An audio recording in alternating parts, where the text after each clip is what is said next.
ये प्रश्न काफी समय से पूछा जाता रहा है। क्या हम दिमाग को बड़ा कर सकते हैं ताकि हम बेहतर काम कर सकें, हम ज्यादा समझदार हो सकें, हम बहुत कुछ कर सकें? तो न्यूरोलॉजी से जुड़े कुछ वैज्ञानिकों ने इसे हमें समझाया है। देखिए, अगर आप इस दिमाग की काबिलियत बढ़ाना चाहते हैं तो एक तरीका है न्यूरॉन्स की संख्या को बढ़ाना। बहुत से बच्चे ऐसे ही पैदा होते हैं अधिक न्यूरॉन्स के साथ। ये वो बच्चे हैं जो चंचल होते हैं, बहुत बुद्धिमान लेकिन बहुत अधीर और अस्थिर।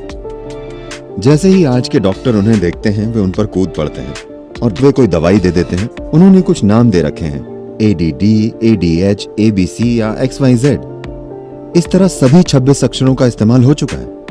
पर अगर कोई बच्चा ऐसा है तो ये असामान्य नहीं है, ये सामान्य है। बहुत से बच्चे ऐसे पैदा होते हैं, उनके दिमाग में ज्यादा न्यूरॉन होते हैं। अगर आप बच्चे को बहुत सी शारीरिक गतिविधियों में लगा दें, नींद और शारीरिक गतिविधि, तो आप देखेंगे कि 6 या 8 साल की उम्र तक वो खुद को सुधार लेगा। शरीर खुद ही पक्का करता है कि ज्यादा न्यूरॉन मर जाए और खुद को ठीक कर लेता है। लेकिन अगर उससे पहले आप उसे शांत करने वाली दवाई देने लगेंगे तो हो सकता है जीवन भर वो उस दवाई पर निर्भर हो जाए। आपकी दिमागी काबिलियत को बढ़ाने का दूसरा तरीका न्यूरॉन के आकार को बड़ा करना है।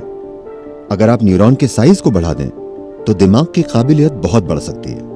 लेकिन फिलहाल यहाँ आराम से बैठे हुए आपकी ऊर्जा के 20% से बड़े हिस्से का उपयोग आपका दिमाग कर रहा है। आपका दिमाग बस इतना सा है, मुश्किल से 2 पाउंड। इतना बड़ा शरीर बस 80% उपयोग करता है, 20% का उपयोग यहाँ होता है। अगर आप न्यूरॉन का साइज बढ़ाएंगे तो ये इतनी ऊर्जा की मांग करेगा जो शरीर पूरी नहीं कर पाएगा। तो न्यूरोलॉजी की राय यही है। लेकिन 15,000 से ज्यादा साल पहले आदि योगी ने एक बड़ी अनूठी बात कही थी। लोगों ने यही सवाल पूछा था। तो आदि योगी बोले, देखिए, आप अपनी मौजूदा काबिलियत का इस्तेमाल कहीं ज्यादा ऊंचे तरीके से करना सीख सकते हैं अगर आप फिलहाल हो रहे इस्तेमाल की तुलना में इसे देखें। अगर आप ज्यादा से ज्यादा जागरूक होते जाएं, तो आप अपने शरीर और दिमाग का इस्तेमाल मौजूदा तरीकों से कई ज्यादा तरीकों से कर सकते हैं। पर अगर आपको शारीरिक तौर पर विकसित होना है तो यहाँ की स्थिति कुछ ऐसी है कि सौर मंडल को खुद बदलना पड़ेगा, क्योंकि सौर मंडल कुम्हार के चाक की तरह है।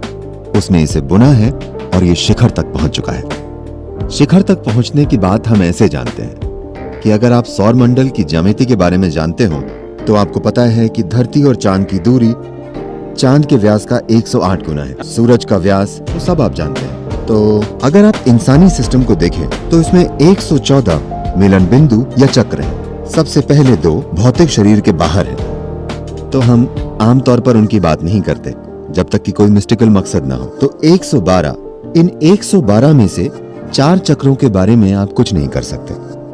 अगर आप 108 का ख्याल रखते हैं तो बाकी 4 खुद ही काम करने लगते हैं, उनमें अपनी बुद्धि होती है। तो आपके पास 108 उपलब्ध होते हैं। तो सौर मंडल की ज्यामिति कुछ ऐसी है कि जब तक इसका ढांचा ना बदल जाए आप शारीरिक तौर पर और विकसित नहीं हो सकते। लेकिन उसी चीज का ज्यादा से ज्यादा बेहतर तरीके से इस्तेमाल करने की काबिलियत हमेशा आपके लिए उपलब्ध होती है।